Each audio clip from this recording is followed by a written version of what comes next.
Bunny. Okay. Let's give it one more minute because it's not quite 4 o'clock yet.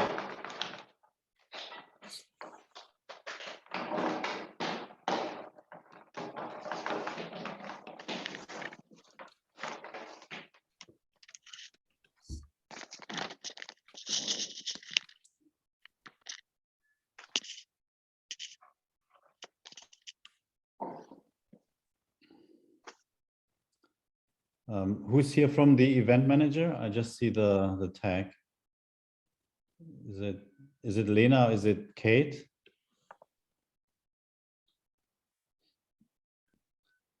Maybe stepped out. Okay. So since the event is in Switzerland, let's kick off on time. I think most of the startups are here and I see a few judges. Hopefully others will join us shortly. So this is, I think, the first time that we are having this event from my co-organizers, the Unicorn pitch events in Switzerland specifically. And just to give you some background, they had reached out to me, yeah, maybe half a year ago, because I've been making some investments with them, with the investment club. And so they had asked me if I could moderate the event for Switzerland since I moved here just 6 months ago. So I'm still learning, and you guys probably know the market much better. But I said, yeah, yeah, sure, let's do it. And originally we had planned to do the first event in March, but then the war happened, and then we canceled the event. And I was quite amazed that they reached out to me, Lena and Kate, just 2 or 3 weeks ago, saying that they would like to get it back on the schedule. And so we just organized it within the last 2 or 3 weeks, which is pretty amazing given what's going on in the Ukraine right now. So big thank you for them to making this happen, to making this happen in these difficult times. And yeah, thank you also for the judges that you are joining the event and for the interesting startups that we have today. I know to some extent what position you are in, because I'm starting my own startup as well, which you see on my screen. It's called ESG Explorer. And we are helping companies reduce carbon emissions using a software platform. So I know what you are going through, and I'm going through something similar. And I've been also been on the investment side for maybe 5 to 7 years, been doing some investments in selected startups, and that have been doing that under the umbrella of Seed Angels. So that's how the event is branded right now. Seed Angels is a private fund, so it's just personal investments. At some point, we would like to open it up and do a fund where we collect money and invest, but that's something for the future. Right now, my focus is on my ESG Explorer project. And so this is also a good opportunity for me, facilitating this event, because I'm getting to understand the market better. So I think it's a win-win situation for everyone. Okay, so as I said, I'm doing the event for the first time, so I need to look at my agenda. I think the next point would be if there's someone from my co-organizers who wants to say a few words. Kate or Lena, if you can hear me, do you want to say a few words? No, thank you, Dirk. Hi, guys. I'm Lena. I'm here. So, Dirk, you can start the event. So, first words from our dear judges. Yeah. So, please introduce themselves, or they can introduce themselves. And after that, we will start our pitch session. And also, please open our chat in WhatsApp. There are all instructions for you. Thank you. Good luck, guys. Thank you. Great, thank you so much. So then let's continue with introductions by the judges, and I'll let you guys introduce yourselves. maybe we start with Manfred.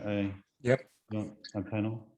Yes, thank you very much, Dirk. It's a pleasure for me to join this event.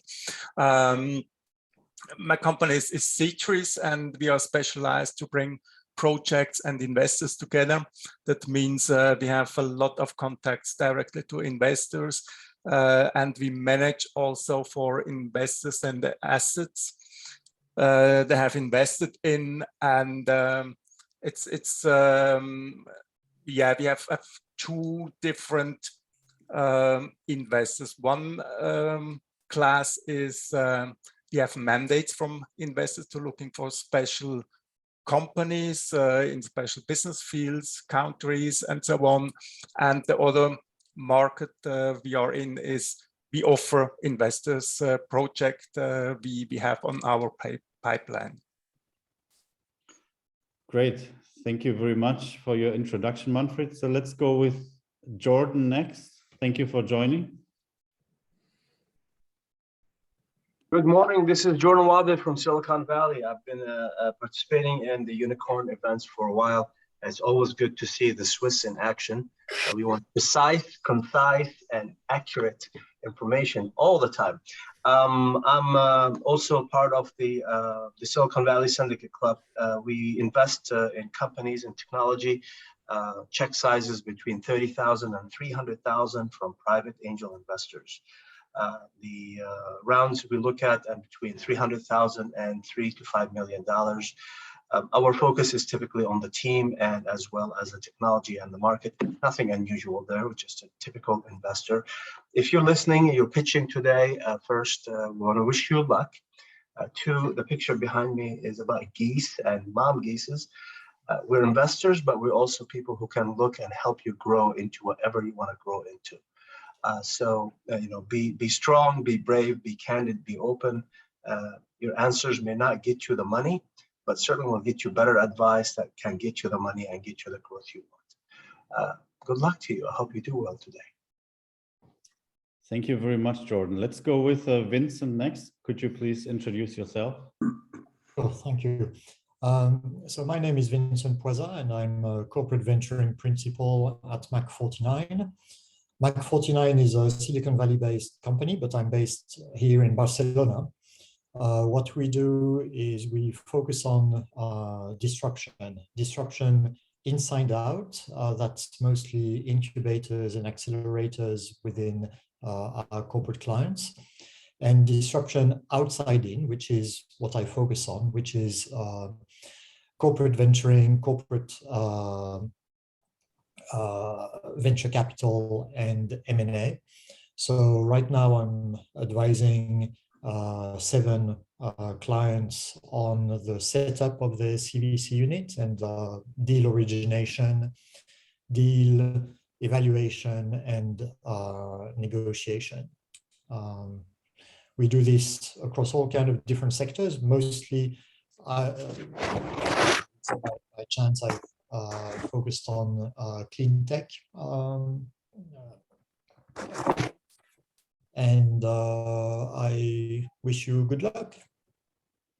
Thank you very much, Vincent, and great to see you again after, I think it's been a few years. We used to work together at Deloitte a few years ago in Tokyo. So next I would like to go to Eric. Eric, we've been exchanging some messages in the past. Could you please introduce yourself? Yes, guys, just a second. Hi, everybody. I'm Eric Kedderoff. I'm CEO of Private Tech Network, and we use AI and data science to automate venture capital fundraising processes. On the platform, there is more than 5,000 VC funds, and this is a good tool for CEOs and founders to raise capital. You can on our platform communicate to hundreds of funds and shorten the fundraising cycle and also get more liquidity options. I also work advising startups on fundraising. I have quite a big network of VC funds, and I'm based in Kiev, Ukraine.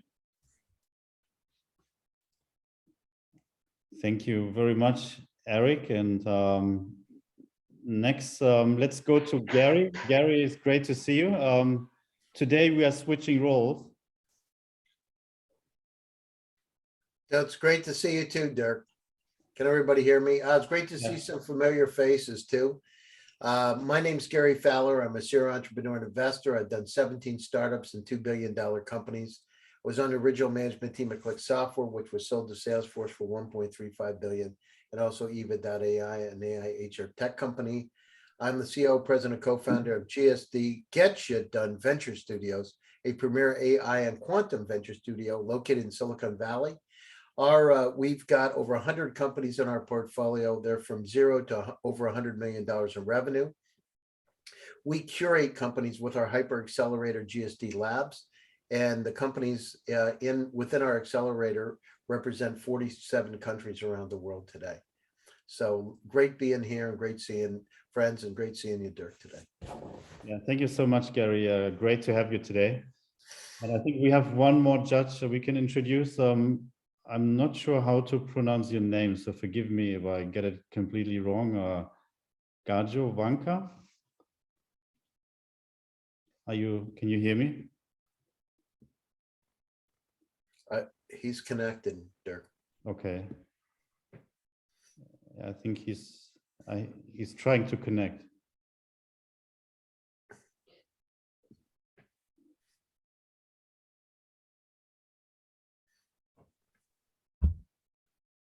While we're trying to connect, if you're a startup and you're listening, I know Gary Fowler. I'm not giving a pitch. He's not paying me to say this, but he knows a thing or two about startups and growing a big company. So please listen carefully to everybody on the call, but Gary may have some insights for you, and I will pay extra attention.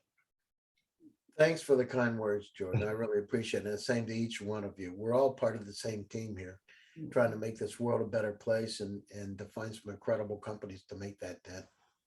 Yes, and I mentioned earlier that my startup that I'm kicking off is called ESG Explorer, and I'm in fact in Gary's program, and we are finishing in 2 or 3 weeks, and it's been a great program, so I can definitely recommend it. Thank you very much. So now I can see Gajo. Can you introduce yourself, please? Hi, Dirk. First of all, thank you for inviting me to this event. This is my first time having a connection with the startup ecosystem within Switzerland. In the past, I worked with a couple of multi-family offices in the past from Switzerland, and Swiss bankers are always the best. Nevertheless, it's a pleasure to see other familiar faces like Gary Fowler, who is really experienced with and who is a really unicorn builder. As far as myself is concerned, is that I'm working in Serbia, and trying to be globally present through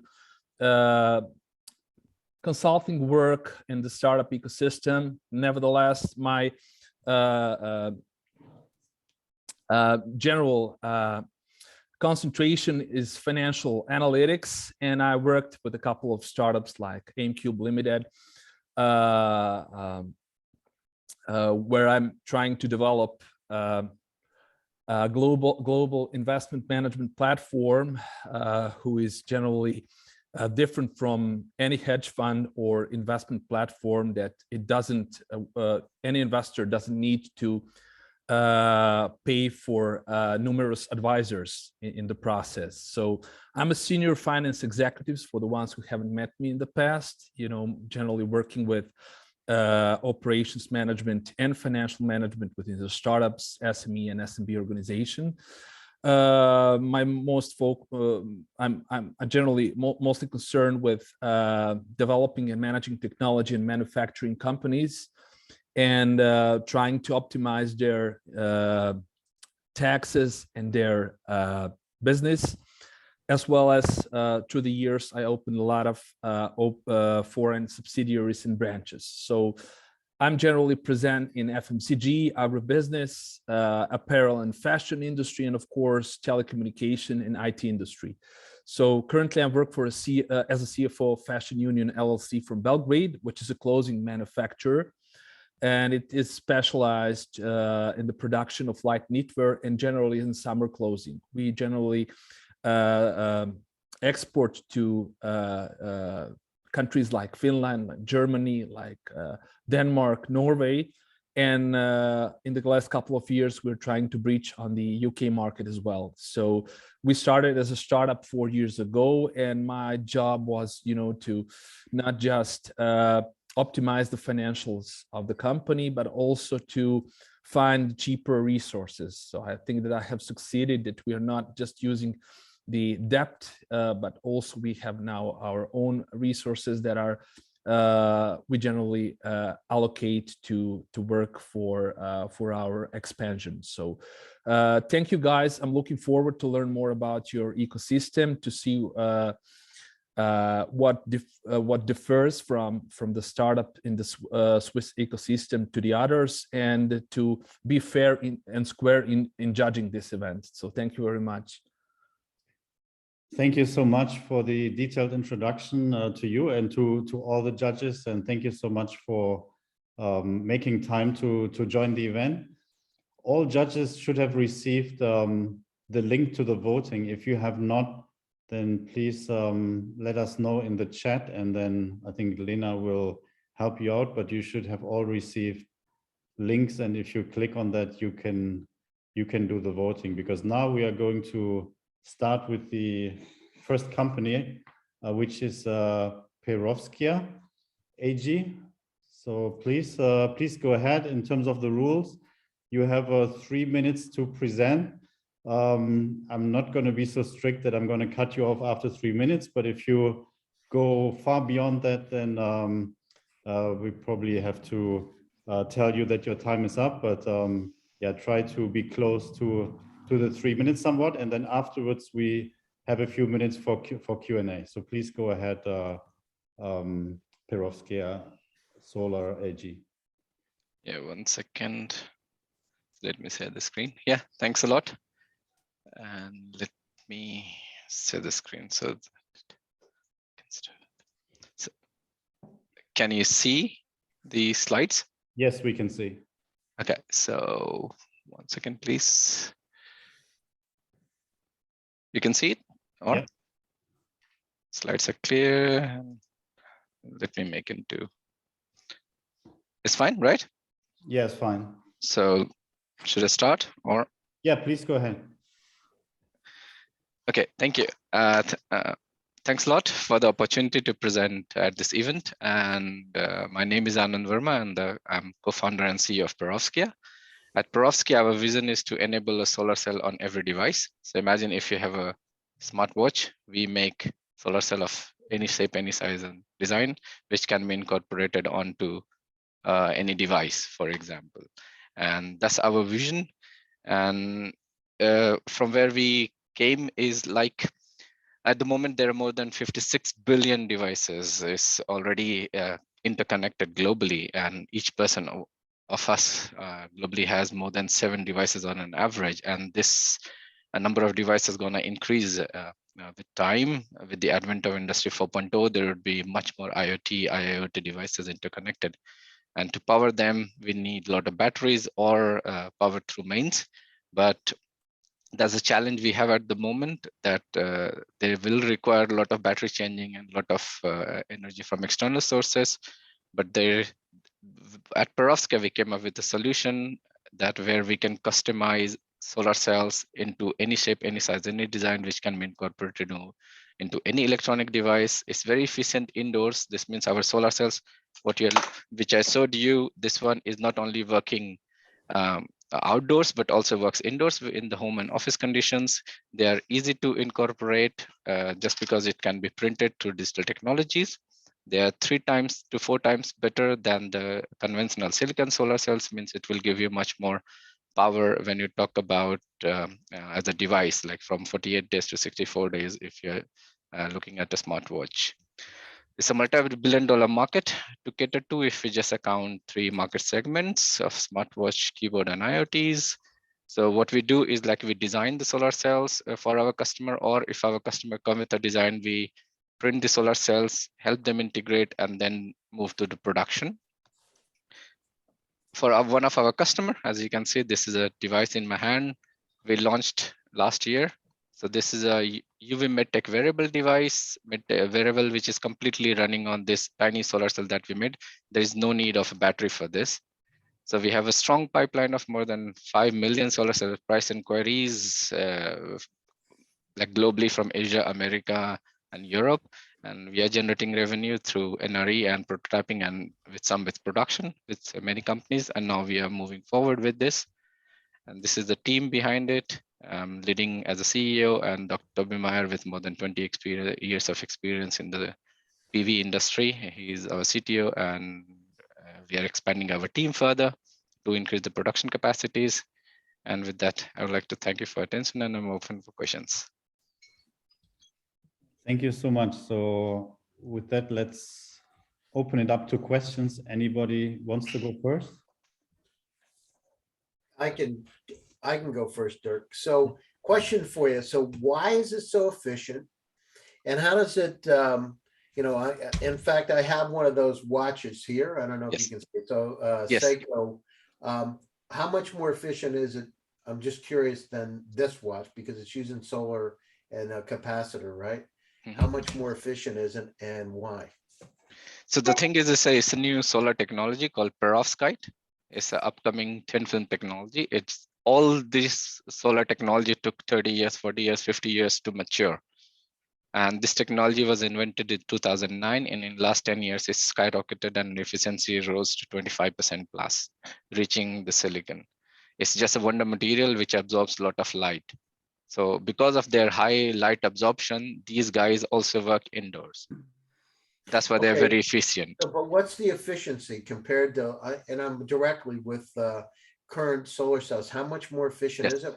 What order of magnitude is it? So if you see the example of the slide, if you can see, I don't know if you are still able to see. So if you take a similar silicon solar cell and you take it indoors, because we are talking about your watch, right? So you're wearing it indoors. So it gives you more than 3 times power, like compared to 17. And for a watch, imagine if it's running for 14 days, it will run for 18 days in that sense. And if you use in a power saver mode, it runs even much more faster. So that's the thing. And for devices like this, it makes it completely energy autonomous. There is no battery needed, just solar cell. Got it. And what's the, how many competitors are out there? What's the competitive landscape? So in Europe, there is one direct competitor which do the same like we do, almost similar offerings, but on flexible devices. We don't do flexible just because of stability issues. There's one very nice company in UK. They are trying to do, but they are trying to put this perovskite on silicon to make really high efficient, but not for indoor applications like we do, not for devices. So not direct competitors. There are 2 in Korea, 1 in China, and 1 in US, but only 2 or 3 direct competitors to us from this technology. But of course, silicon is the incumbent technology, which is direct competing. But at the same time, we have the technological edge with this new technology. All right, got it. Thank you. Thank you, Gary. Thank you. Daju, questions? Yes. Daju, you're muted. Hi, Arnon. Sorry Hi. for I put myself in mute mode because I didn't want to interrupt Gary while he was asking you the question. My question concerns your revenue. I mean, since you're an operating business, what's your current revenue and when generally you have commenced your business? So we started last year in November, so very fresh, 11/11/21. So so you're pretty fresh, yeah. Yeah, we are very fresh, but as you can see, we are already generating revenues through NREs and prototyping and production. We just moved to production with one of our customer. One is in advanced prototyping phase. The first customer, as you see, a global leading OEM, is in the range of Apple and Samsung. Because of NDAs, we cannot talk the name about them. So we are in the final stage of. But you have already signed some pre-contracts that will generate revenue as soon as you. Yes, it's mostly through NREs. We have 3 paying customers in that sense, and we are generating revenues, several tens of thousands euros, and we expect this year to end with at least 100,000 plus in revenue with our whatever limited production capacity we have, because we have more requests than the production capacity. So that's what we are. That's really great to hear. Yeah. So that's what we are trying to do to increase our production capacity and the team size. That's what we are looking for in that sense. And to mature our customers, have this 5 million pipeline, convert at least 10%, sell 500,000 solar cell, and good to go. Are you in the process of registering your patent? We already have the patents. It's already in 6 months it should be public domain. So it's based on 5 years of research work which I did at EMPA. So EMPA is a Swiss Federal Laboratories for Material Science and Technology. So I was a scientist working there, developed this technology, took 5 years, and now technology is patented. We have the chemistry patented as well as the process patented. Thank you for your thorough answer. And I don't want to take any more time because I see that there's other judge who wanted to ask you. Good luck Yes, please. with Thank your you. project, and looking forward to interact with you after the event. Thanks a lot, Ganji. Sure. Vincent, yes, please. Yes, I just wanted to ask about any cost advantage compared with traditional products with a battery. So is there a cost advantage in manufacturing and in operating? It's both, if I may put it straightforward. First is if you see in production, the cost of the solar cells are much cheaper. Just by changing a battery, you can just completely replace it. So these solar cells, if we make 1 million of these, it will cost several cents, just to put it a number. At the moment, this cost several euros because we make 2,000 pieces. But when you make 1 million of this, it will cost several cents, and would be highly competitive. And the second is operational cost. This means if you have never to change a battery throughout the lifetime of a device, for example, this earbud, and if there is a battery incorporated, and if it's charged this buds, it will never have to change any battery. So that cost is already saved. It saves a pain from a customer to charge your devices. At the same time, it just brings renewable energy to every device, that every device which sees a light can be self-energy sufficient. That's our vision, to have 1 billion device globally generating billion watts. We will be a hidden company who no one will know in that sense. Right. Is there a life to these cells? Do they die after a while? Yes, of course, they do die, but as per our test that we did, after 10 years of working, they retain 90% of the efficiency. Okay. So which outlast most of our customers' requirements. Generally for electronic devices, they require five years of lifetime, or at max 5 to 7 years. For IoT devices, they need around 10 years. And that's what we match perfectly. Okay. Thank you. Yeah. Any more questions? If there are. Yeah, I've got a couple of questions for you, sir. This is Jordan. Are you building the devices through a contract manufacturing, or is it a third-party fulfillment that they take order on your behalf? And at the moment, we are doing our own production, so we have a capacity to produce why is that? Sorry. Why are you investing in production yourself? So the thing is, we are being incubated at another Swiss company called Solaronics. Yeah. So they were also one of our project partners, and we directly technically got access to production capacity. So at the moment we can make 50 to 100,000 of this and 50,000 of these.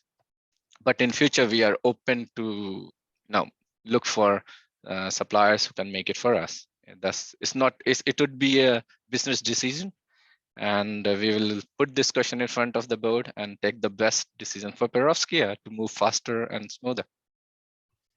For investors, is this a technology play, a revenue play, a market space play? I'm investing in your company. How are you going to grow the value of the company other than revenue? Is there some other play in here? So other than this, we have like, as I said, we had hardly 6 months old company.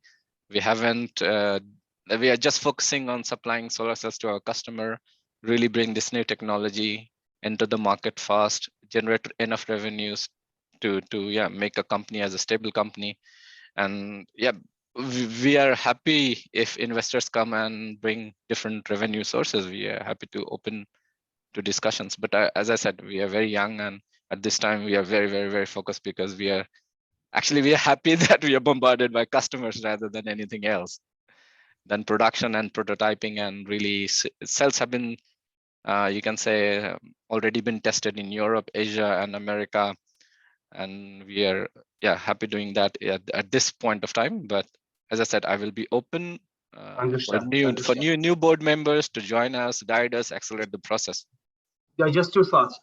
Try to develop an approach for investors of how the value of the company is going to grow, even if it's just for 6 or 12 months.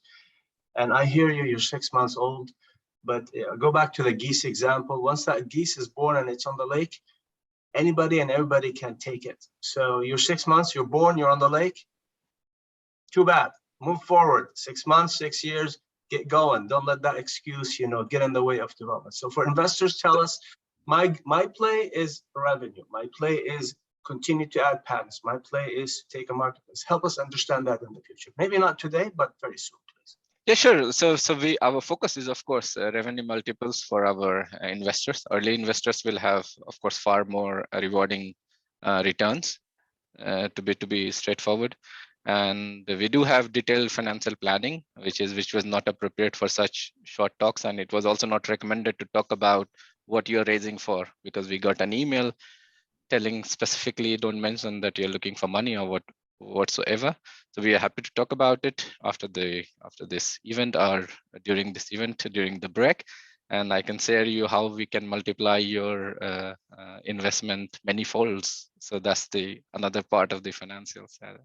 We have that ready in that sense.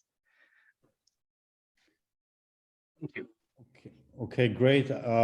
I think in terms of time, we have to move to the next startup, but the level of questions, I think, indicated that this was a very interesting startup to kick off with. The next startup we want to hear about is Treetech. Are you there?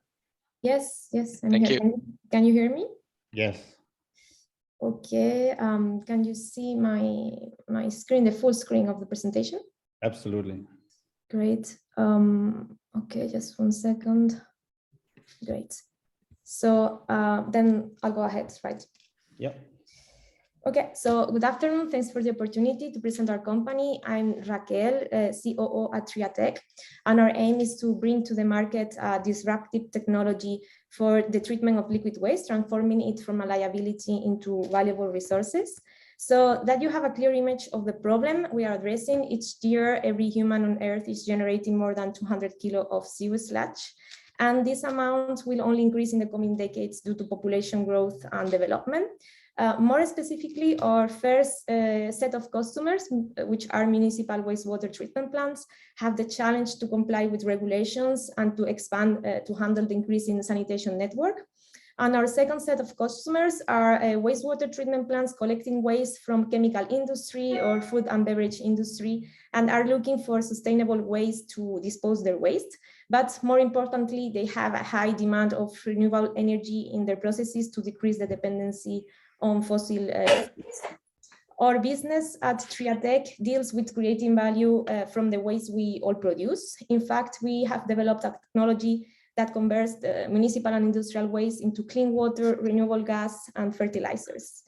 Our technology is called Hydrothermal Gasification, and what we have developed is a modular system installed at our client's facility that will be fed with their liquid waste. So in a first step, our patented salt separator retains and extracts the mineral compounds, and then they can be further valorized. And as a second step, the main feed passes through a reactor with a catalyst, and there the organic compounds are converted into renewable gas. And finally, the process ends with separating the clean water from the gas. Our idea is really to convert wastewater treatment plants from costly and polluted plants into real circular economy factories. So the benefits for our customers are that we convert almost all their waste into valuable products. We also allow them to fulfill regulations and reduce their emissions by 95% compared to traditional disposal methods. Our business model consists in providing a service, so customers pay us per ton of treated waste, and we have secondary revenues from renewable gas, carbon credits, fertilizers, etc. So far, we have a working 100 kilo per hour pilot unit at a research institute, and we are now designing a demo unit that will be implemented at a customer site in 2023. And within the past years, we have built Treetech mostly through non-dilutive grants and subsidies, and this allowed us to build our pilot plant, gain knowledge, and to protect our technology with 3 patents. Today, we have executed as well several LOIs from customers that have enabled us to validate our technology with their feedstocks, which are sewage sludge, but also effluents from the chemical industry and the food and beverage sectors. This is our team. A year and a half ago, we were just 3, but then we were granted by the European Innovation Council, which allowed us to grow so that we are the team of 10 people today. And with that, I wanted to thank you, and please don't hesitate to contact me at the email to further discuss if you have more questions after the question session. Thank you. Great, thank you very much. So let's open it up to questions. Who would like to go first? I don't have a problem. Well, thank you for your presentation. Really interesting prototype. I mean, I never saw that there are such a innovational tech that transforms liquidity waste. This is my first contact with such project. Nevertheless, I like your presentation. Would like to know more about your target market, and generally, how do you see yourself on the market with other players, and who are your competitors among others? Okay. So first of all, regarding competitors, so developing this technology, there are another company in the Netherlands. They have a very similar process to ours, but they don't have a catalyst. So basically the difference is thanks to the catalyst, we don't have so high temperatures. We are around 400 degrees Celsius and 250 bar. So that we reduce the corrosion issues. And these direct competitors, the company in the Netherlands, they are developing the same process at 700 degrees, but without a catalyst. Then regarding indirect competitors, so we have in the market of the sewage sludge, we have the incineration industry, which in Switzerland, it's for example, compulsory to incinerate all the sewage sludge at the moment, so you cannot landfill it. So there, our position is that we can cut the costs by if we compare a process which implies anaerobic digestion and then incineration. Instead of this, we do our process, then we can decrease by 40% the operational costs. Thanks for the elaboration. Can I ask another one? I saw that you have graduated from EIC Accelerator. What what it brought on the table in terms of financial support, product development, and any kind of a guidance? I mean, are you in the process of graduating, or you already graduated? We are right in the middle at the moment. So okay. The goal of this project with the European Innovation Council was to install a pilot unit at a wastewater treatment plant. So we are at the moment constructing this pilot unit, and we expect to have it installed early next year at the wastewater treatment plant. And I'm not sure if I can talk because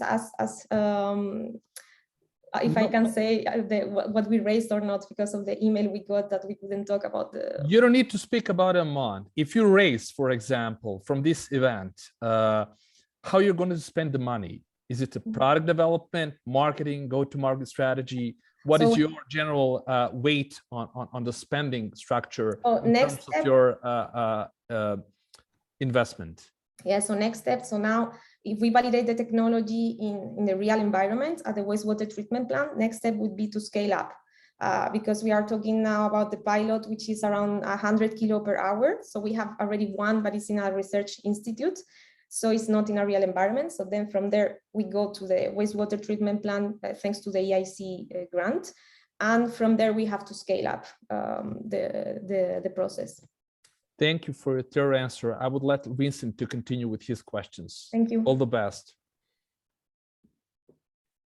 Thank you. So I actually have two questions. One that you've touched upon just now is the scale, because it's a massive problem with massive tonnage to treat. So how are you going to address the scale of the problem with this installation? The second question has to do with the business model. Who pays for what? And because I assume it's capital intensive at the beginning. So I'd like to understand better the business model. Okay, if I go first with the business model, so so the client where we install the units co-invest in the units, and then there is a service agreement basically. So we are offering them a service to treat their waste that otherwise they have to pay a higher cost to treat it by incineration, for example. So did this answer your question? Yeah, I was wondering because I was thinking about some of the business models in the energy efficiency retrofit type of sector, where you actually partner with a financial investor who actually sponsors the equipment, and then you then get the cash flows over, for example, 20 years, or part of the cash flow. So that could be a compelling proposition to the users, where basically you would install this for free for them. Yeah, that would be great to get on board with an investor in that sense. Yes. Yeah, that would be a P, not a VC. Sorry, I just forgot about your first question. The scale. Yes, sorry. Yeah. So the idea in the case, because we can address different markets. So for the zero sludge is massive, and it's a feedstock that it's not very high in calorific power. So you really need to treat a lot to produce gas so that you are economically viable. So the idea for the scale up is to do modular units. Since we are a process at high pressure and mild temperature, we cannot build that giant reactor. So we have to go for modular. Yeah. Then other feedstocks that have very high calorific power, you don't need such a big plant to produce enough gas to be economically viable. Yeah. Thank you. Okay, great. Great pitch, great discussion. Let's move on to the next startup. The next one is PulseWave. Yes, I'm already trying to share my screen, which is not possible because I think Treetech should stop sharing the screen first of all. Thank you so much. Sorry about that.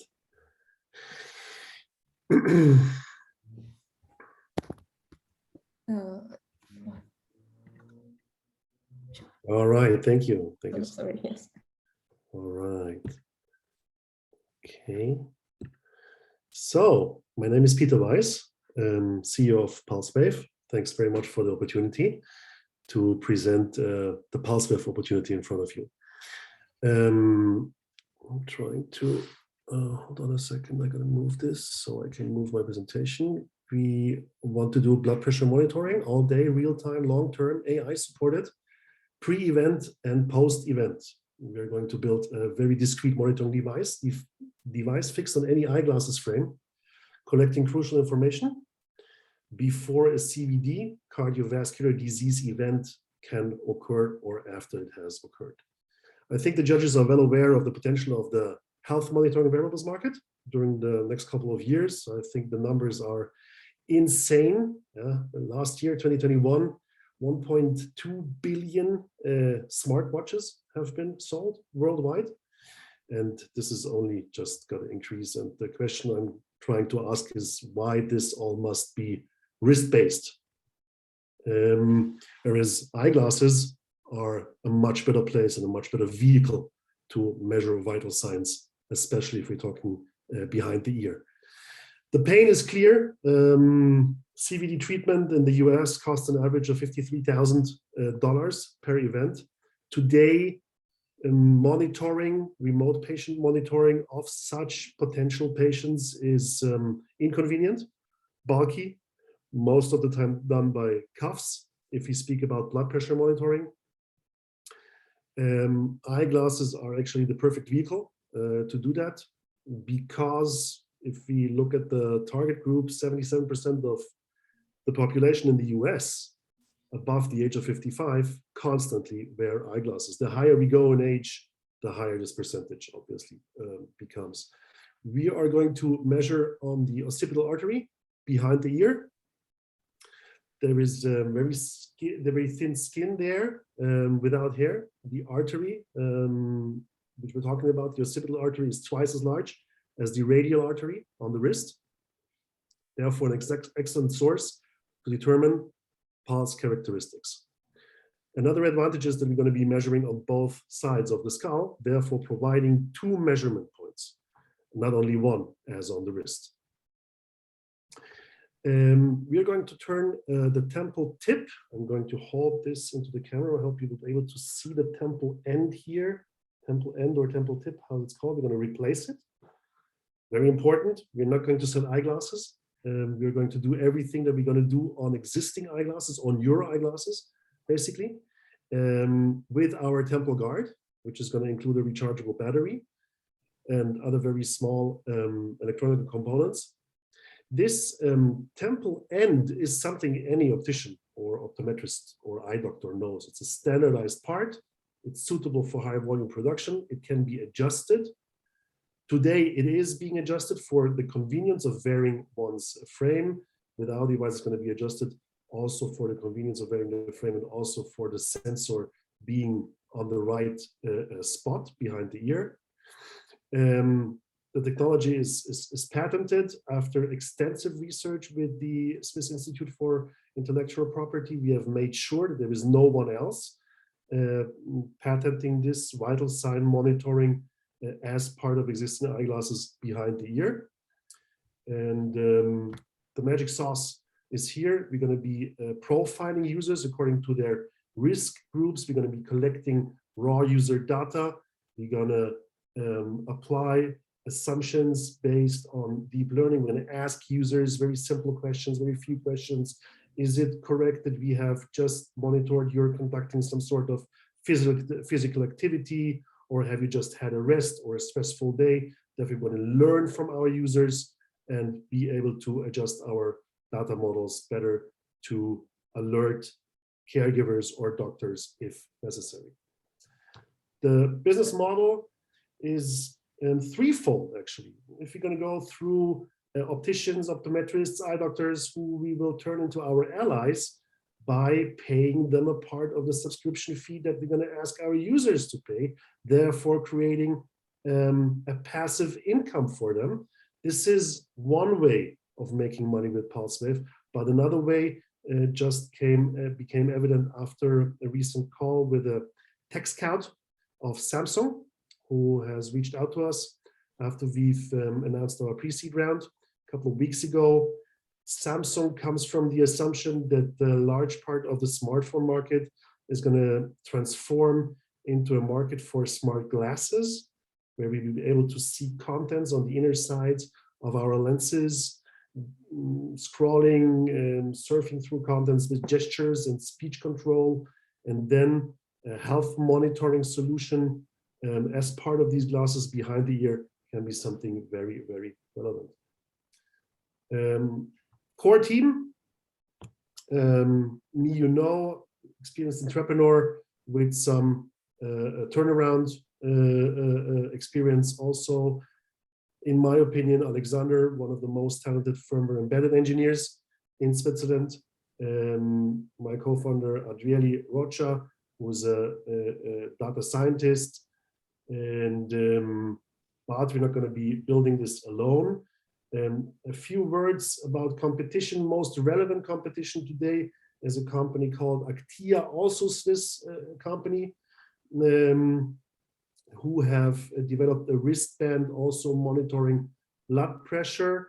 Recently have received 17.5 million in an A round for market capitalization. Financial projections I'm not able to share here because of the email. Sorry, you've been speaking for more than 5 minutes. Please wrap it up in the next 30 seconds.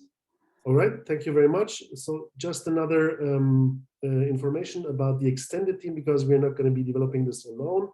The device is going to be developed using a Swiss state grant by InnoSwiss with the University of Applied Sciences in Bern, Professor Niederhauser and Dr. Rekschei.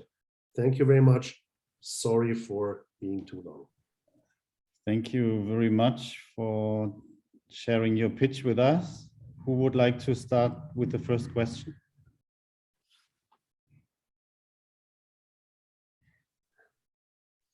This is Jordan. Can you walk me through your business model one more time, please? Yes, I'll be happy to do that. The core business model is to go through opticians, optometrists, and eye doctors.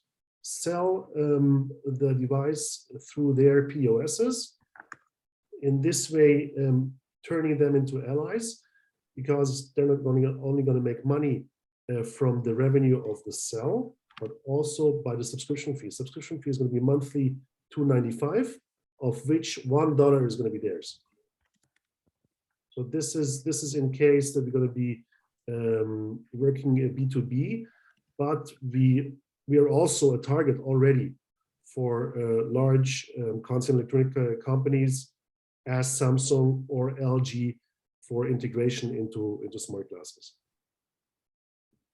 as well as eyewear companies. Is that a licensing model with these other companies? No, not necessarily. We will be selling our devices to them and then going to be integrating with the frames of their customers. Licensing model will be actual with eyewear manufacturing companies. Terrific. Two more questions and I'll move on.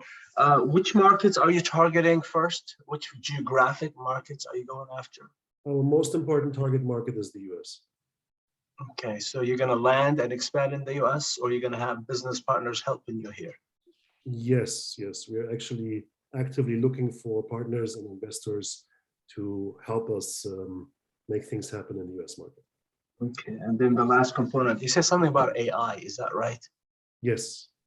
Tell me more about this and I'm done with my questions. We will need to apply AI models in order to understand the data gathered from our patients.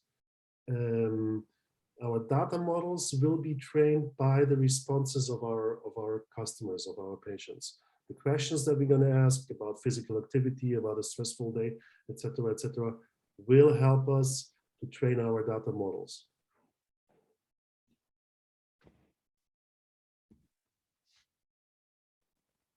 Okay, thank you. Any other questions?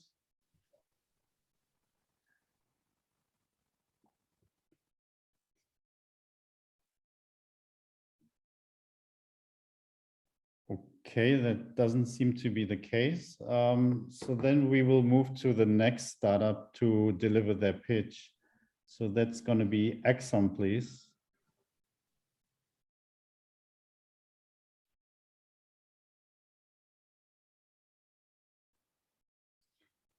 Axon, are you there? I think you're on mute.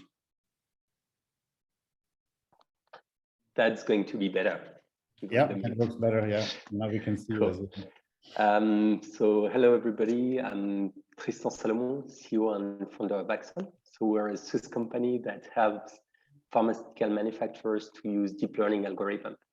Basically, we help them on two processes, one being the visual inspection and the other one, the traceability.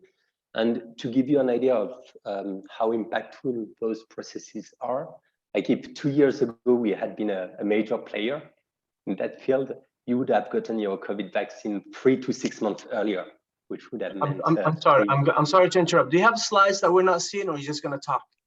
No, I'm just going to talk. Continue. Sorry for the interruption. Sorry about that. No problem. So yeah, basically, you would have gotten your COVID vaccine 3 to 6 months earlier if we had been a big player. But at that time, we were still wondering where we could add value with our algorithms. And we decided to focus in that specific market because we realized that all the competition are hardware manufacturers. There is no software company in that field. although it's very related to image analysis, we're the only one. And being different enables us to already start selling to customers. So we're already sold to a couple of customers that are using our solution in their day-to-day processes. So they made sure that we would comply with the FDA or the European legislation. And we have another 8 customers that are waiting for their pilots or for their solutions to arrive. So I can quote some of our customers like Novartis, Takeda, Sanofi, BMS, Lonza, so huge money.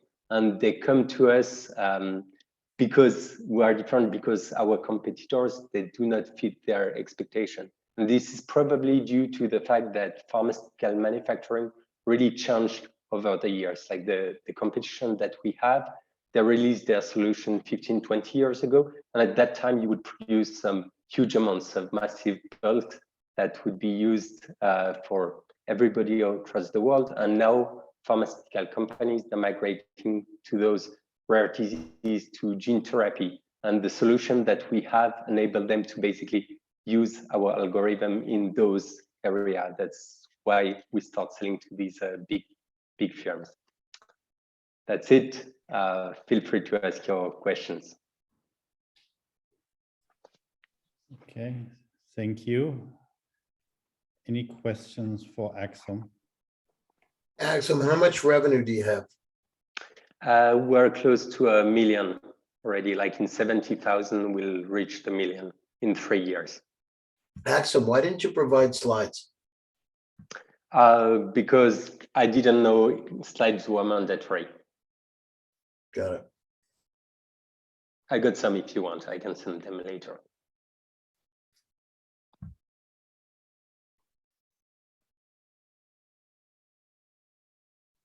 Any other questions for Axum, please? Yeah, hi. I have seen through your summary on the Startup Networks sharing screen that you're compliant. I mean, are you in the process of registering for FDA, NSNM, and Swissmedic, or you already done that? There is no registration needed. Okay. With what we do, but we already comply. You have to comply, but you don't need to register. And we already comply. So when you mentioned this regulatory bodies, does it mean that you're planning to expand your business to markets, aforementioned markets like the US as well? So yep.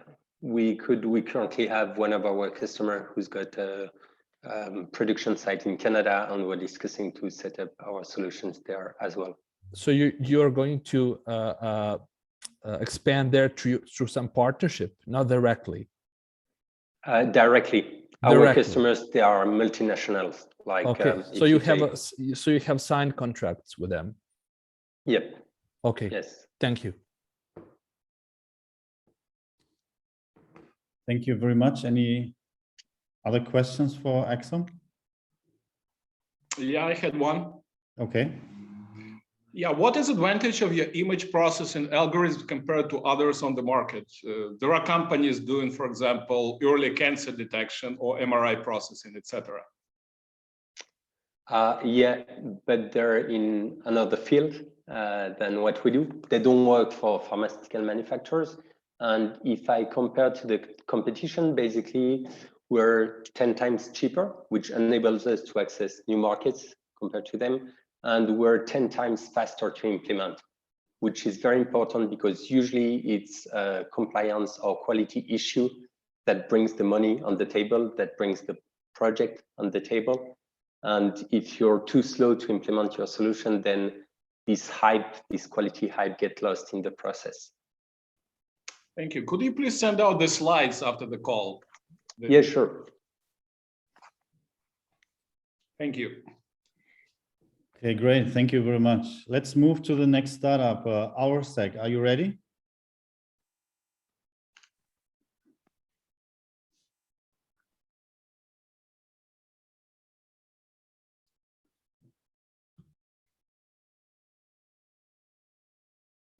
They don't seem to be on the call. Sorry, say again. They don't seem to be on the call. I can't. Yeah, I'm just scrolling through the list. I don't see them either. So then let's go to the next one. Let's go to MIGTIC AG, please. Sure. I'm going to go ahead and use the share screen here. There we go.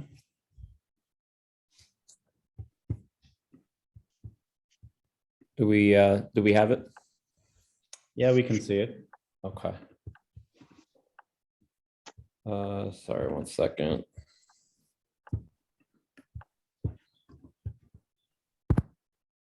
All right. I'm gonna demo something semi-live as well, so I'm trying to catch the window of myself. Otherwise, you might look at my head and I'll be looking at something else.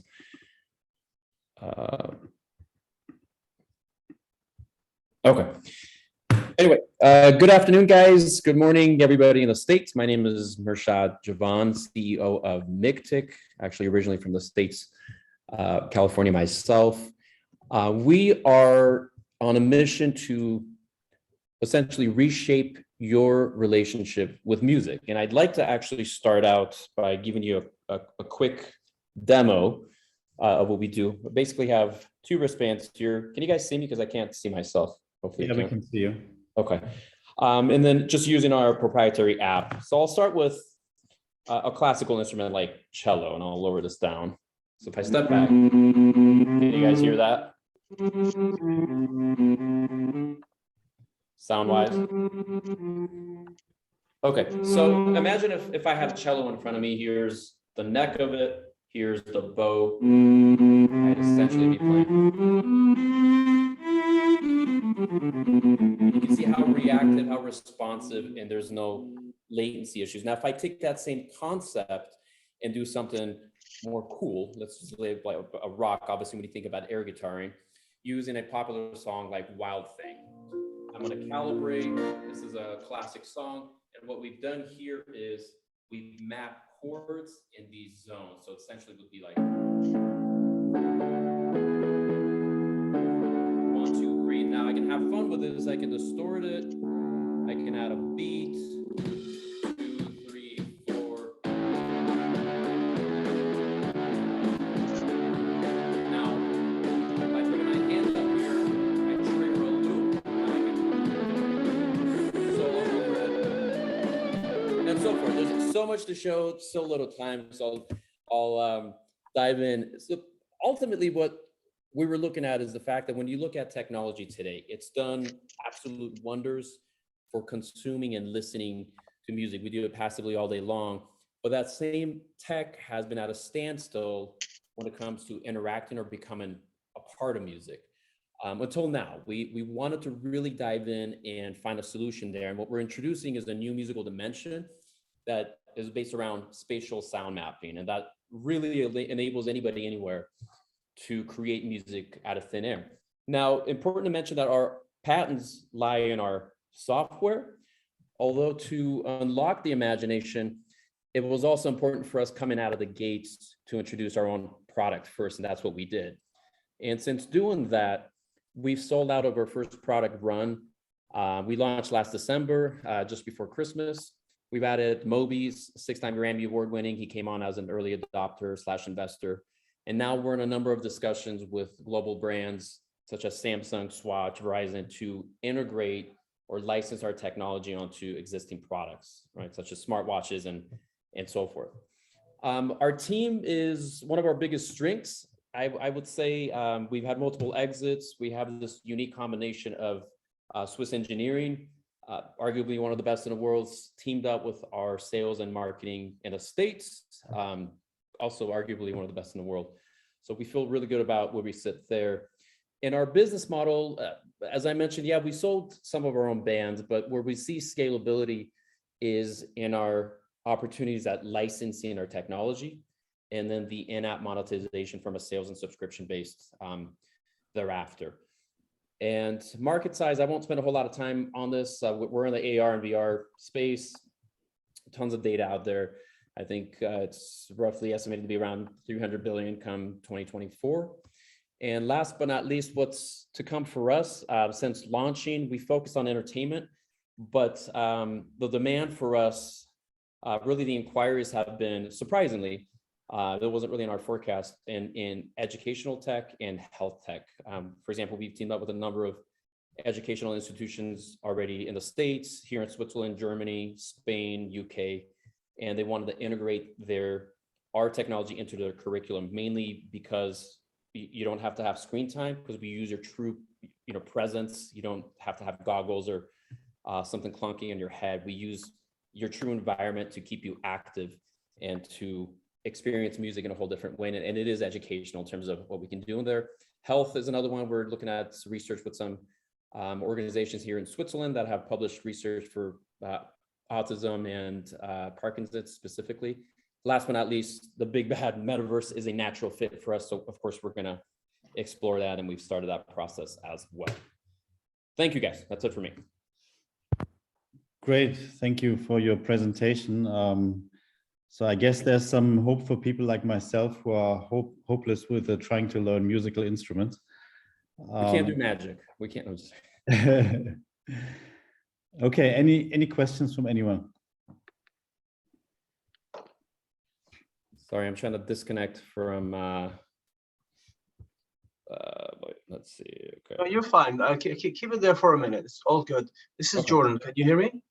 I got you. Yeah, Jordan. Can you just give me in bullets your traction, the product, the revenue, the market? Just bullet. Just hit me with the bullets real quick. The slides we're talking about, or? Just speak to me. Where's your product? How much revenue, if you have any? Give me the key elements that I would like to know about traction. Have you raised any money, and so forth? Sure. Yeah. So we raised our seed round. We're in Series A now. We launched. How much was your seed round? Am I allowed to say it? Yeah. You're not raising. You told me how much you raised. Okay. Yeah. We raised 1.4 million so far. Okay. Yes, sir. Here Product in revenue. And then family office in the States, and a few angels. Revenue, we sold out of our first production run, we were just under 3,000 in terms of the units. So we're roughly under 500K. That hasn't been the area of focus for us because we are going to scale up on the production, because it makes not sense not to, but just hit me with the bullet, Marshad. Hit me with the bullets. How about patents? Yeah, we have 2 patent families, 10 pending patents, 2 of them granted in Brazil and in the US for spatial sound mapping. I can tell you engagement from what we've seen on the sample size, our average user engagement is about 32 minutes per session. That's about almost double what we initially thought. So we feel pretty good about the content. We're going to continue to introduce more content in the app, of course. And we're now branching out to the States. We're setting up shop in Santa Monica to expand our team, particularly for sales and marketing over there. Thank you for your time, sir. This looks good. Thank you, guys. Just a moment, guys. Dear judges, please vote. I want to remind you to vote because no one voted yet. Please do it right now. Yeah, can you see my votes? Actually, I did vote. So I also voted. I also voted. Yeah, I also voted. This is Gary. No, let me check one more time. Yeah, I've been voting the whole time. Yeah. Gary, we're gonna have to go to the Supreme Court and count your votes again. I'm not sure they're accurate. Yeah. Let's do it. Okay, just a moment, guys. No worries. And Marshad, we're gonna give you your time back. So. No worries. Make sure you vote. It's almost it's election time, right? I think the only one I didn't vote for is OurSec. Same here. Yeah, same. So maybe we can just continue with questions while let's trying to find the votes. Sure.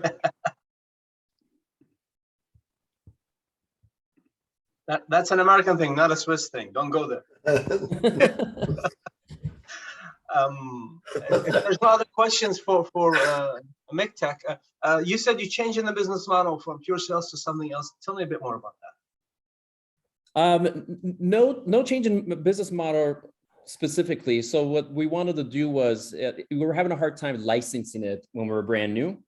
So to essentially have an identity to show what we can do, we decided to actually build our own hardware. That's not the long play for us though. So we don't want to be in the hardware business. We can do it. We have the know-how now. We'll continue scaling that up because we're selling it. But ultimately it's the licensing, really the OEM licensing approach that we're taking to be able to get it on, for example, your smartwatch or any other device that you have, sports trackers and things like that. A combination of this and a ring, for example, or your phone and your smartwatch, any which combination that we can actually build is what we're looking at. Thank you. Who are your competitors? I mean, direct competitors, and what are your differentiators in terms of competition? Man, as an investor, you're gonna hate my answer, but we've searched. We don't have any direct competitors in terms of our technology, but the ones that we do fall into two buckets. You have primitive ones, for example, like drums and things like that. I mean, we have those things, but it's more percussion based, and there's generally a lot of latency issues. This is where I'll give a lot of credit to Swiss engineering. The other ones are extremely professional. It's for pro use only, like the new glove, to where it's $3,500 where we're selling it for $159. It's a whole different market, and you have to have knowledge of music production type of software and tools to be able to drive that. For us, it's literally a 10 to 15 minute onboarding. It's meant to be for the everyday consumer. But although you can use it for pro purposes using MIDI technology, which is what we use, it's MIDI on top of Bluetooth. Thank you, and keep doing what you do. Hey, thank you, appreciate it. Welcome. If I may, so first, it's fantastic. I absolutely want one.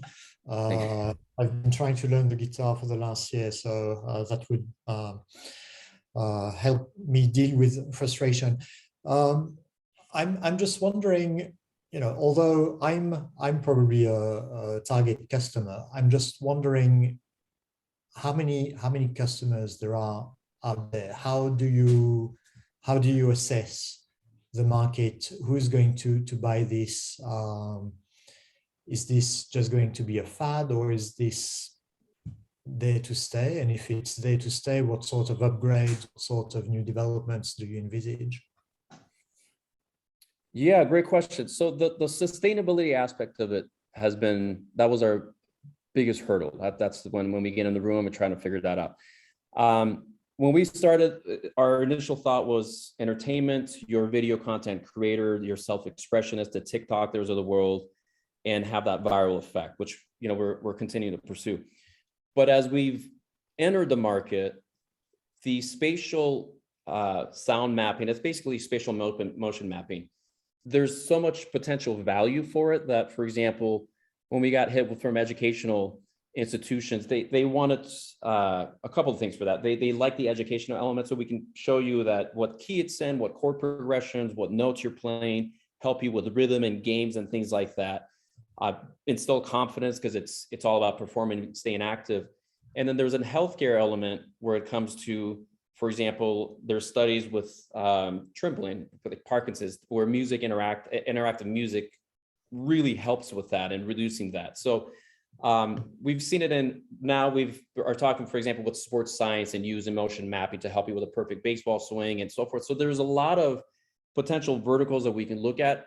Our biggest concern is, we're a team of 10. We don't want to overstretch ourselves. We want to really be methodical about how we move forward with it. But I do believe that there's a lot of different areas that we can go. And we're certainly researching it while keeping true to our core technology, core concept. But that's a fantastic question. I wish I had the absolute perfect answer. We do not, but we will. We'll get it. Okay, thank you. Sure. Great. Yeah, I think we would have time for another question if somebody has one. Okay. Any update on the voting? Lena, do you see the votes now, or should we just keep moving? No, it's okay. It's okay. Thank you so much. And sorry, guys. Yeah.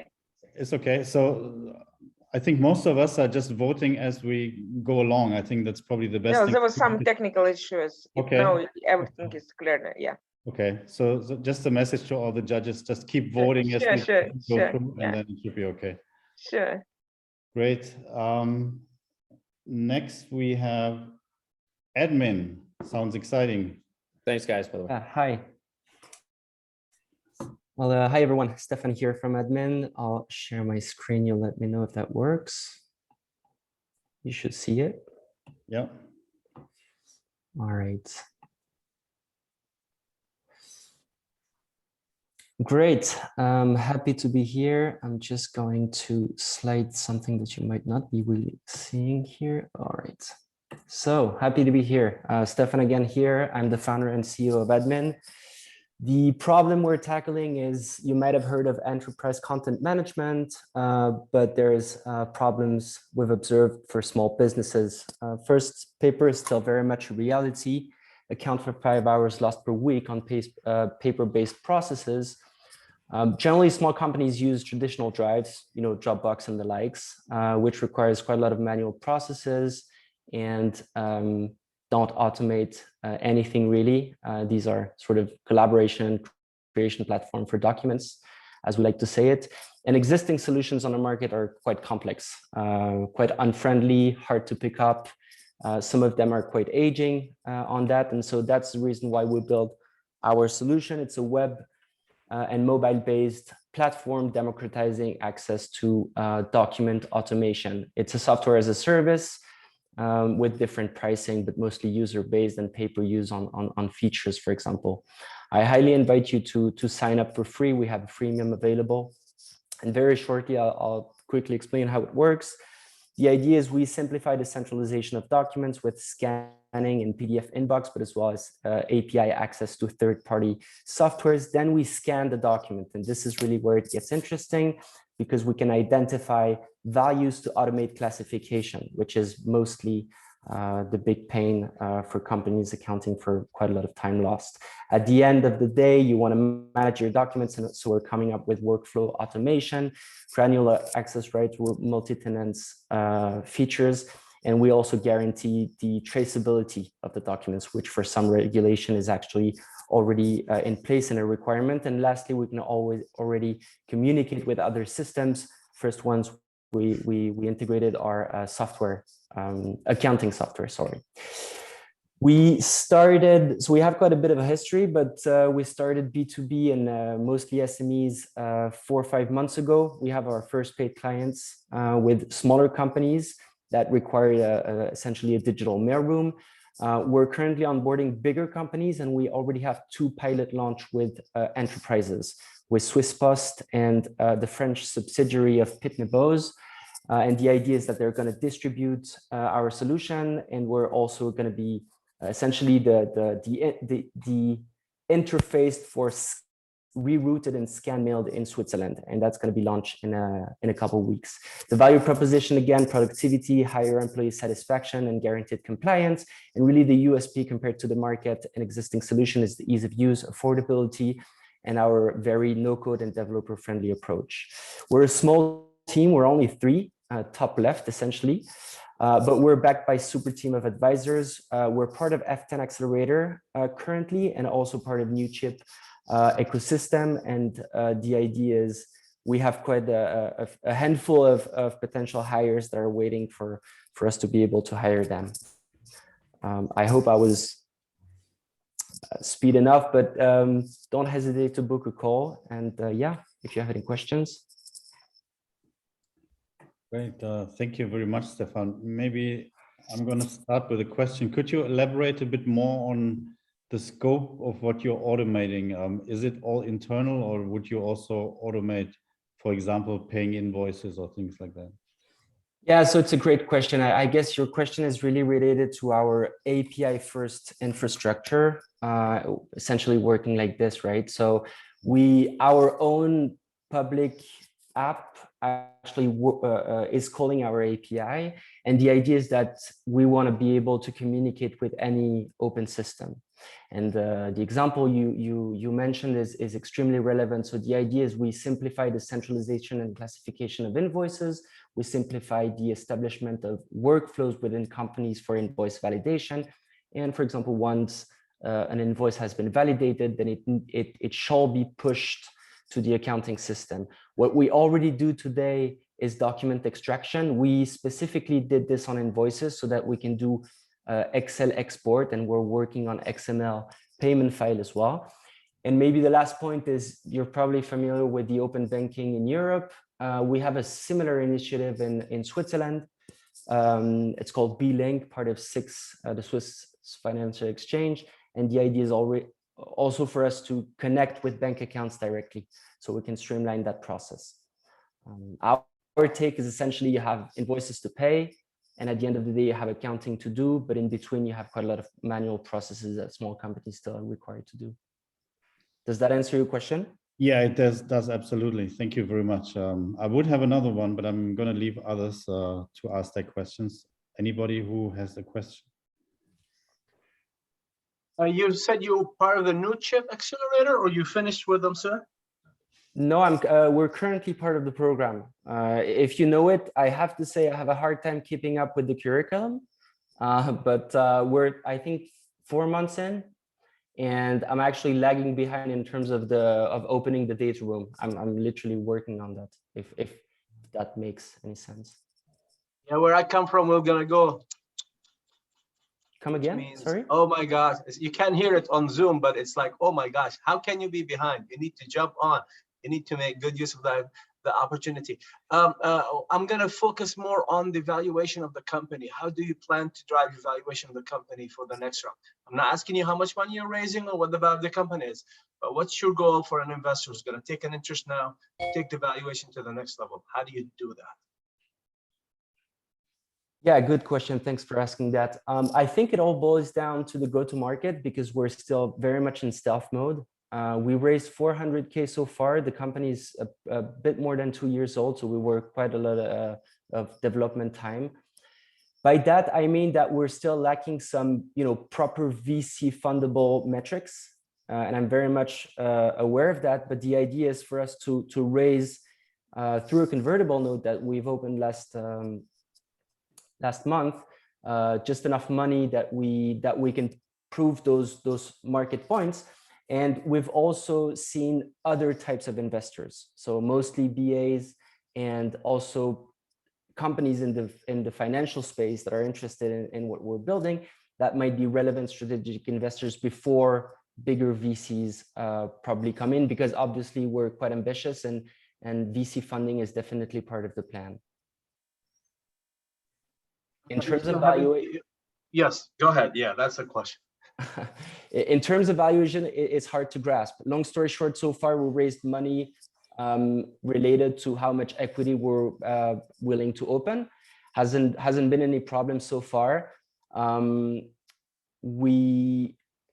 don't know if I can talk about this. I'm actually surprised we had this. No prices, nothing about what you're raising because accreditation and so. Yeah, you've given me the answer I was looking for. Thank you for your time. Getting familiar with this SEC thing. Yeah. Okay. Okay. Thank you very much. Anyone else with a question? Okay, then I have one more. What's your perception of RPA solutions? Are they your competitors, or you might leverage some of what they can offer in terms of their software? I'm asking because I've been working with them in the past as a consultant. So I'm talking about UiPath, Blue Prism, and those companies. Yeah, absolutely. If we're smart, we should leverage those technologies, but those technologies generally address bigger companies. And this is sort of, so long story short, you have the M-Files, QWare, and the big DMS or ESCM players. Then you have the information management platforms all the way to process automation. And when it comes to bigger companies, I have to be humble and say that we'll still have to discover that part. But the idea being that we want to be the most modern and open document management platform. So long story short, we have our own internal Zapier-like type of workflow automation, but then the idea is to rely on third-party and external software so that we can essentially power even more our software over time. If that answers your question. Yeah, it does, absolutely. That makes sense. Thank you so much. I think we have time for one more question, if anybody. Yeah, Dirk, I would ask one question, Stefan. Nice presentation. My question would be more concerned about your generating revenue power. I mean, as from the moment of your commencement, how much of revenue you generated so far in total? And of course, is it only from client companies from the Switzerland or any other country that you're planning to expand? Yes, so the short answer is we started revenue a few months back. We made in dollars should be around 90K. But the idea is most of them are actually linked to enterprise project because we focused, long story short, we're focused on this to bring a butter on the table, so to say. And we haven't done any marketing yet. So we're really in that phase of understanding the market, our value proposition, so that we can be extremely sharp when it comes to making online acquisition and other types of leads partnerships. But we've done some A/B testing on acquisition, and it's promising in a sense that the cost per installed, cost per registration are quite well, actually really interesting. But we haven't spent much on that. So there's this part, and then there is a second part really linked to distribution. Because, for example, Swisspost and Kedderoff account for nearly 100,000 companies that we can address the solution to, and this is only sort of the beginning. So there's the B2B2B distribution side. In terms of countries, we initially A/B tested marketing acquisition quite globally. We had downloads within first week. We had downloads in more than 80 countries. But now we're focusing in Switzerland and France.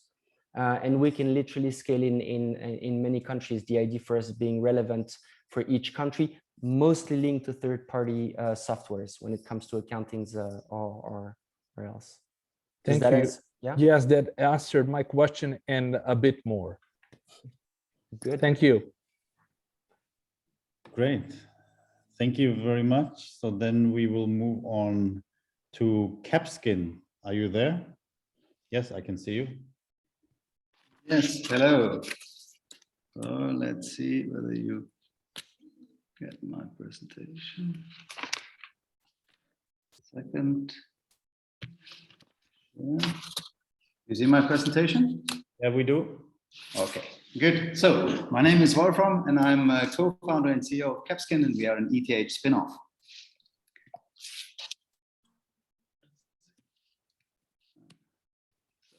Our sensor and AI technology enables ergonomically better fitting products. First, we target the 400 billion footwear market, a measurement system for shoe developers, and this is followed by a shoe fitting solution for end customers. All of us have already experienced bad fitting shoes at some time.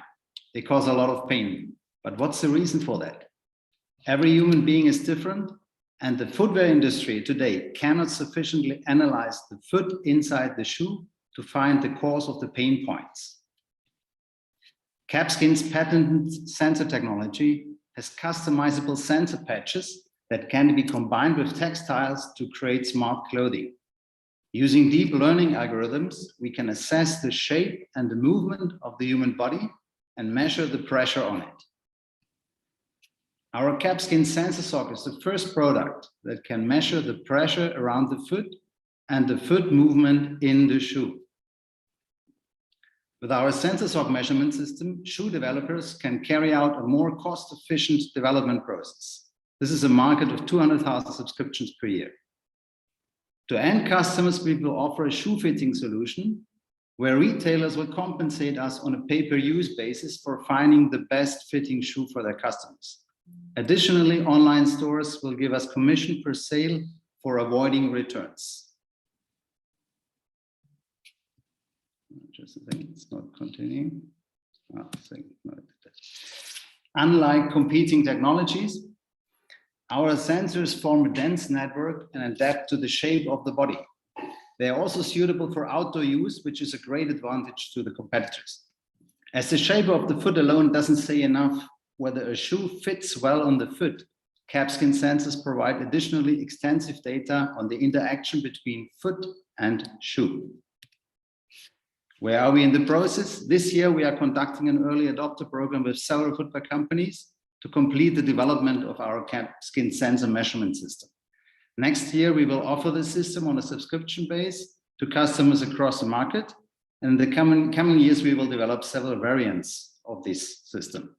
By 2025, we will enter the retail market with a low-cost sensor sock that will provide a solution fitting for customers and recommending customers their footwear. System is slow, sorry. No. So after our launch, we expect strong growth by selling our measurement application to the footwear industry in the areas of sports, safety, and orthopedics. The business will really grow when we enter then in the retail market. In our founding team, we combine different disciplines. We have Lucas, who's an extensive product developer. We have Xiao, who is a specialist in AI, and me with a strong background in business building. Are you interested in this? And I'm ready to answer your questions. Thank you. Thank you very much for your presentation, Wolfram. Who would like to start with the questions, please?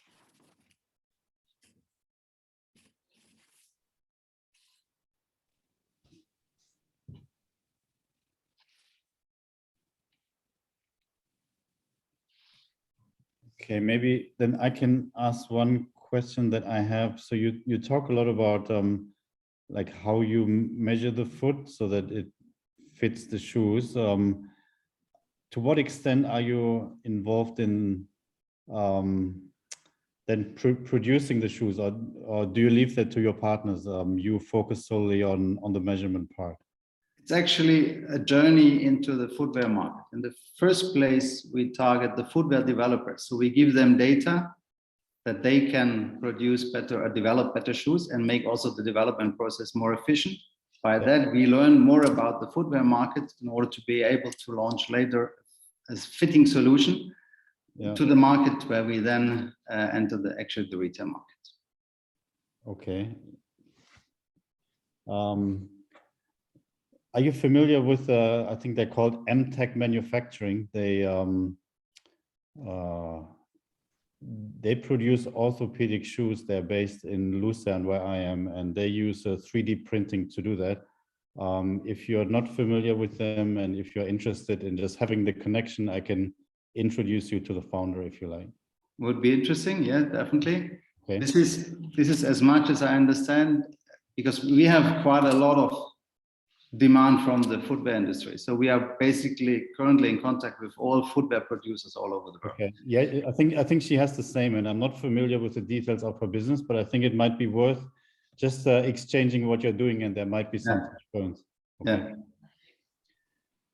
Okay. Any other questions from anyone, please? Have you tested your product with some users, or do you have a partner with whom you're going to come in intermediation with your users who are going to use the software or improve it within the process? Because why I'm asking, I'm not in this industry. Nevertheless, we're also using the artificial intelligence overlay to accommodate investment strategies to smartly diversify the portfolio of stocks and blockchain. But the logic is the same, to use the machine learning to cut the process and human error elimination as well. So have you tested your product? Is it completed? And what is left to be done and updated within it? So first, in last year, 2021, we developed it together with a large footwear company.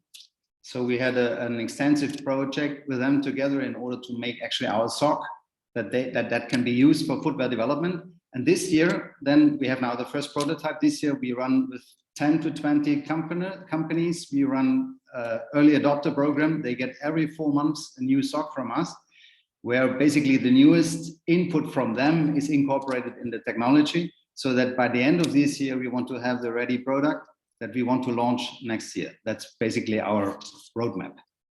Thank you for the elaboration. As far as your financial forecasts are, can you get back to the slide?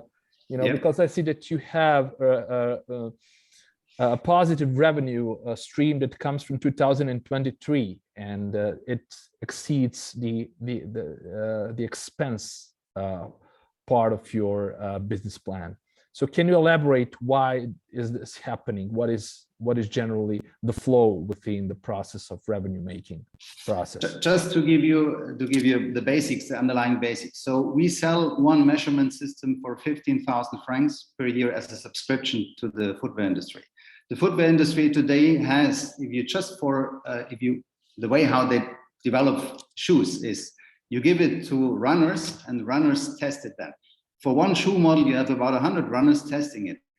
So that means just for one shoe model, you would need 100 of our systems in order. Of course, you could use it also for other shoes, but just to give you an idea, what does the sales size of one company. So if one of the companies we are talking today is saying, I want to integrate this into my development process in the future for my footwear, because I can save, let's say, 2 or 3 development circles, which we say is if you combine objective data, which they get from our sensor SOC, together with the individual feedback they get from the runners, they can much faster progress.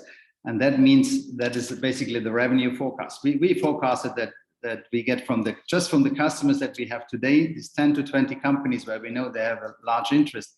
If we get 1 or 2 or 3 of them, we already have the million in. So we are quite positive on the income side. On the income, great to hear that. As far as ETH Zurich concerns, as you mentioned it to your pitch deck presentation, are they your strategic partners or any kind of support in terms of advisory or helping you in the process to scale up? We have, we have them also as investor. The foundation is invested in us. But on top of that, of course, what we do, we work with 2 professors together on, I don't know if you know InnoSwiss, which is an organization in Switzerland to basically fund your research. So we work with them together. Yeah, I've heard about it. Yeah, of course. Yeah. And because we still have, to get this sensor SOC to a level that we can enter the B2C market, we have to do a lot on the material science side. We have to do a lot on the electronic side. And that is, there are so many disciplines you have to put together in order to get this product really at this stage, at this perfect stage where we want to have it. So we need also the input from other people with a lot of know-how. Of course, I understand you perfectly. Since what I do within my startup, we are also connected strategically to Imperial College London, which is like ETH Zurich, one of the best universities in the world, especially when it comes to innovation. So it is really a good signal for investors. So that's why I'm pointing this out, that, if there's someone who believes in you within the process of making this happen, and it comes from the most respected professors in the field, it's really important for investors to know that you're working on something that is going to revolutionize the industry. So looking forward to interact and like your presentation, Andy. Thank you. Great. Thank you very much. I think we have time for one more question if anybody has anything they would like to ask.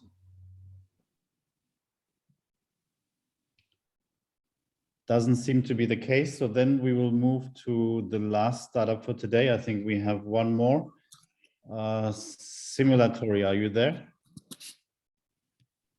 Yes, I am here. Let me just share my slides.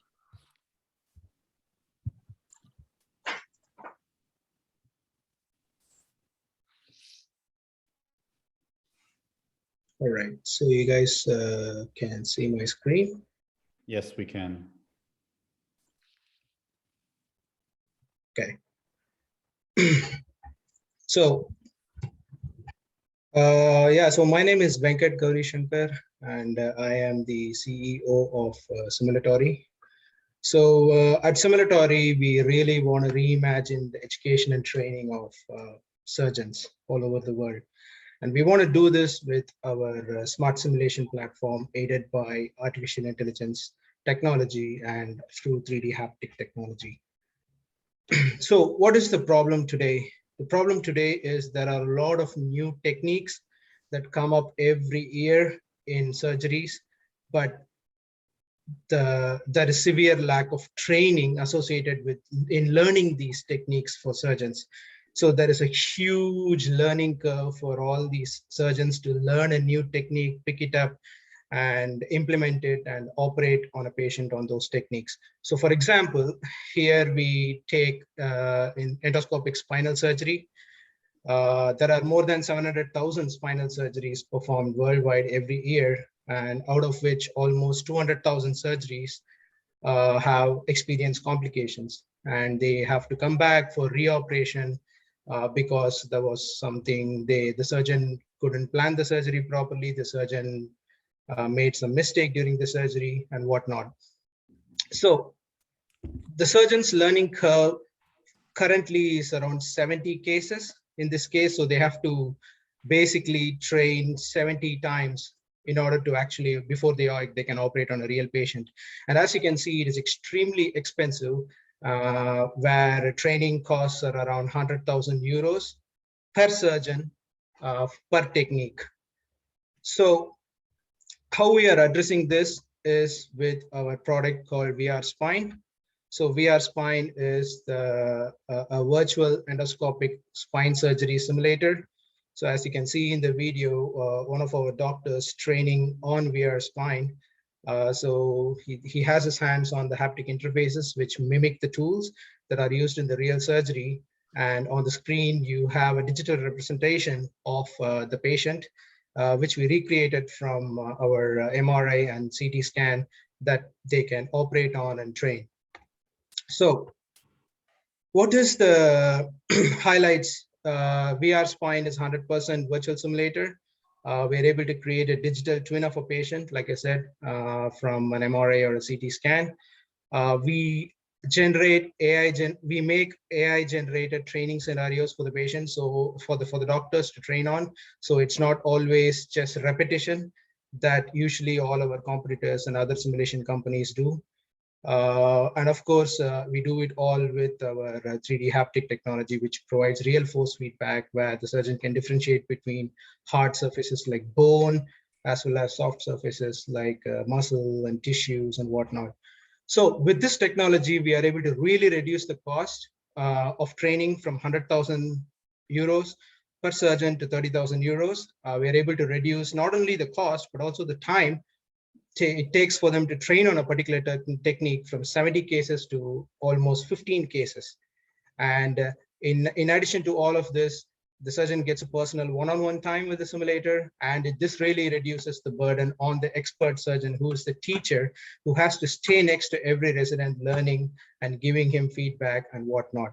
Because our AI acts as learns from the technology, acts as a proctor, and kind of learns where the surgeon needs improvement, where the surgeon is doing really good, and makes suggestions accordingly, and also adjust the difficulty of the simulation accordingly. So we are not just a product company, we are a platform company, and our platform is basically our smart simulation platform that we have been developing for the past 2.5 years.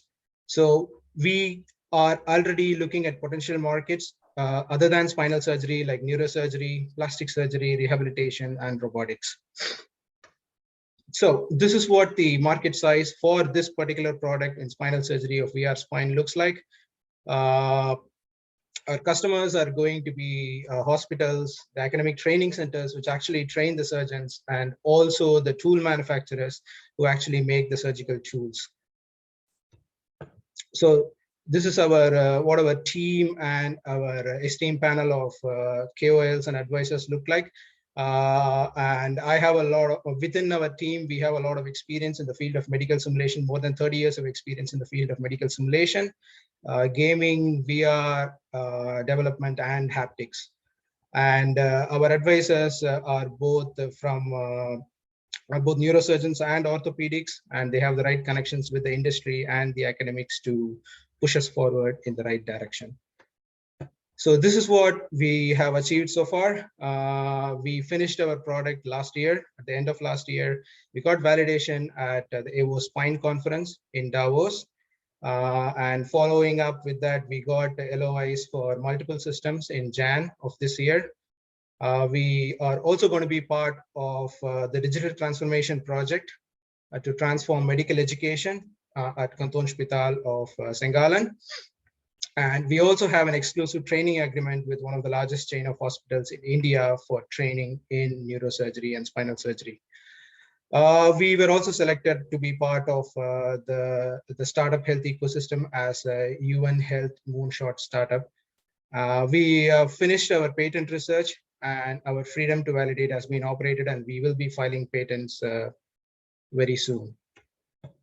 So please join me in reimagining education and training through surgical simulation for our surgeons by providing access to quality education and training, because that will really create a ripple effect in providing improved quality of life to patients, because a better surgery makes better patients and access to care. Thank you. Any questions? Yes, of course. Thank you. Thank you for a lovely presentation. Interesting concept. Nevertheless, my question would be more about how you're going to commercialize it. You know, because if you wanted to go on a bigger door, you need to have the approval of the Ministry of Health, not just for Switzerland, but you're probably going to go on a global scale with each country that is going to open the golden door. So are you planning to communicate with some strategic partners like university hospitals and who are going to help you to in the commercialization process? Interesting question, but interesting enough that there is no real approval that is needed right now. Every hospital does it on their own. Every country does it on their own. I mean, they are already, in Switzerland, they are working on a framework right now, but they have been working on that for almost the past 5 years, and there is no end at sight. But we are already in contact with organizations. So basically, these organizations like AWO Spine for spinal surgery, like AWO Spine and EANS, which is like the Neurosurgical Society. So they are all providing input into this. So we are already into those societies. And so hopefully we can pave a way to actually make a framework for certification. I mean, not only in Switzerland, but a unified certification for EU.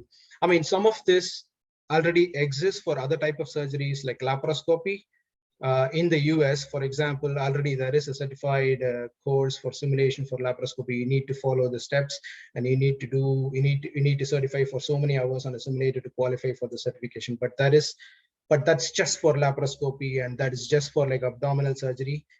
I mean, this is like very fragmented the market right now. So I mean, this is an initiative. I hope, from what you said, we can do this in the next 5 to 10 years, but I think that's something that's really going to take some time.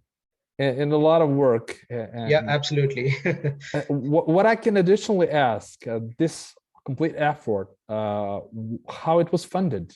Did you fund it? I mean, is it self-funded or you have raised in the past? Yeah, so to right support now, the process. Yeah, absolutely. Yeah. So far we have been self-funded, and also we won certain awards from the Startup Health Program that allowed us to get this far in this process.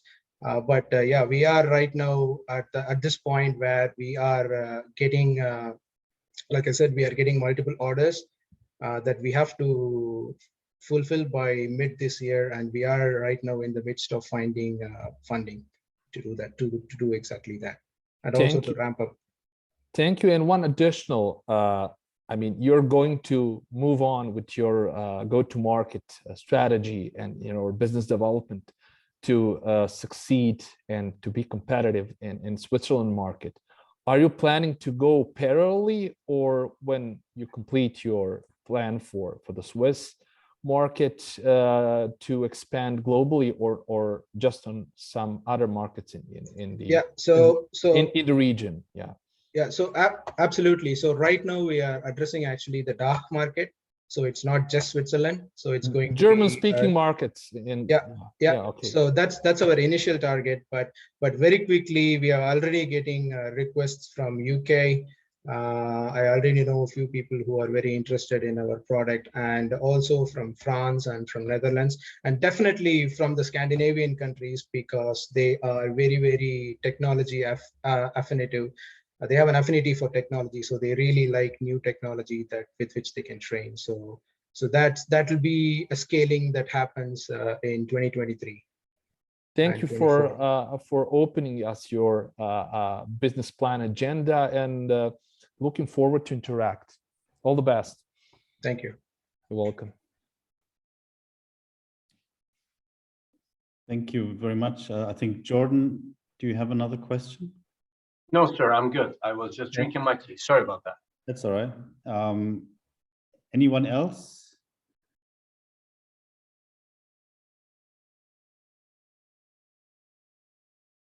Okay, doesn't seem to be the case. So to all the judges, please finalize your voting. You're gonna have another minute to post your votes, and then they're going to be counted, and hopefully the system will work. And then Lena is going to send me a WhatsApp message, and I'm going to announce the results. So please take another look at your voting and make sure that you are comfortable with the votes that you assigned to the 8 startups that we had today, who I think all did a great job presenting their very interesting business cases. Dirk, can I ask you a question? What happened with RZAC? This, I think it's the 5th startup. The 5th one. I have no idea. I have no idea. Maybe Lena knows more. They were on the list, so that's all I know, but I didn't see them from the beginning, so I'm not sure. No worries. I know, because when we organized it, there were also situations where a couple of representatives within the startup that should present to the event, they just didn't respond. Yeah, but overall, I think it was a great turnout. All the judges who signed up were here, and from the startups, like I said at the beginning, we just decided to organize this event 2 or 3 weeks ago, and all startups showed up except the one that you just mentioned, and we had very good startups. I thought I've seen a few events, and I think we had really good startups today. So I concur with that. Really great event, really diverse, a lot of interesting concepts, and not any new idea, with a lot of new potential, and not just for a Swiss market, but also for a global level. So I'm really keen to interact after the event, and hopefully other judges are going to do the same. So that would be my contribution to the event. So guys, it's a great job today, Dirk. It's a great job arranging this. They're incredible companies. And as you know, I'm enamored with AI and machine learning, but some of the advancements today, across the board, Axum, Pulse Waves, Simulatory, all the companies that are here, you've just, the bar keeps being raised every time. And, to the startup network folks and the entire team, you're just doing an incredible job. And it's an honor to be here. And let's keep, as we say at GSD, let's go get shit done and make these unicorns. Absolutely. I think that's a great transition to the results of the voting that I now have on my phone. I have the top 3. So 3rd place goes to Treetech, who have an average score of 3.5. 2nd place goes to MIGTIC with a score of 4. And the winner today is Perovskia Solar AG with a score of 4.167. So congratulations to all the startups, in particular to the ones that finished on the podium 1, 2, 3. I think you all did a fantastic job. And I think the top one, Perovskaya, I think you are guaranteed a spot on the European level competition, but I would let Lena to confirm that. I think she Yeah, also does sure. I confirm the winner. My congratulations. Thank you. First of all, and the winner today. So you will take part in our nearest Unicorn Battle Europe. So Congratulations. the details will follow, right? Yeah, sure. Thank you. Yeah, so can I just like to say a couple words to my friends here from the Ukraine? As I've said many times, you know, our hearts and you know, our thoughts are with you, and we love you and care about you a lot. And you know, for all the amazing things that incredible things that you guys are in a not good way gone through. You know, you guys are resilient. I've never seen anything like it in my life. And it's an honor to be able to participate in these events with you, to each and every one of you. So, you know, thank you. And, you know, we look up to you. Thank you very much, Gary. And guys, thank you. Really, your support is very, very important for us these days. I feel exactly the same as Gary. It's been an honor to be working with you. And as I said, to set up this event during such a period of time and during the circumstances that you're going through, that's really amazing and inspirational. So thank you so much. And yeah, as I said earlier, thank you to everyone who joined the event today, and hopefully the judges will be available for the next event as well that we're going to have later in the year. We're going to reach out to you and all the startups, well done. And wish you all success with your business ideas that I think all have potential to change the world for the better. So thank you so much for joining today. Thank you very much, guys. Thank you very much. Thank you very much, Dirk. Thank you. To the ladies. Thank you. Bye. Take care. Bye. Bye, Jordan. Bye, Dirk. Bye, Joe. Bye. Bye, Gary. Eric. Bye-bye.